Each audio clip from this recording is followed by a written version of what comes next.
मी माझ्या दिवसाची सुरुवात ना आज भांडी घासून केली. म्हणजेच आज येणार होतं आम्हाला नळाला पाणी प्यायचं. तसं तर आमचा फिल्टर ना खूप दिवसापासून खराब आहे.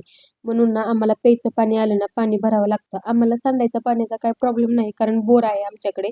त्याच्यामुळे आम्हाला फक्त प्यायचंच पाणी भरावं लागतं.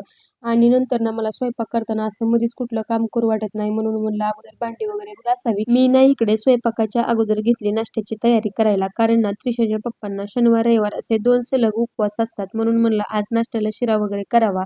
आणि शिरा हा आमच्या घरातला असा एकमेव पदार्थ आहे किमान आठवड्यातून 2दा तरी केला जातो कारण शिरा हा आमच्या घरात सर्वांनाच खूप आवडतो. मी ना आज डब्यासाठी केली ह्या भरलेल्या मिरचीची भाजी. खरं तर मी ही भाजी पहिल्यांदाच केली आहे आणि मला नाव माहित नाही. तुम्हाला माहित असेल तर नक्कीच मला सांगा. आणि नंतर ना माझं सगळं आवरून मी निघाले ड्युटीवर. आज ना चॉकलेट डे असल्यामुळे मी ह्यांना घेऊन आले या बेकरीमध्ये आणि मला अगोदरच कॅडबरी खूप आवडते आणि ही चालून आलेली संधी मी नवऱ्याकडून कशी सोडेल. चॉकलेट्स वगैरे घेऊन ना आम्ही निघालो आमच्या ड्युटीवर आणि नेमका आमच्या हॉस्पिटलच्या समोरच ना असा ट्रॅक्टर पलटी झालता. सुदैवाने ना इथे कुणाला जीवितहानी झाली नाही. बरे झाले. सध्या ना उसाचे सीझन चालू असल्यामुळे असे प्रकार जास्त घडतात. त्याच्यामुळे नक्की तुम्ही काळजी घ्या.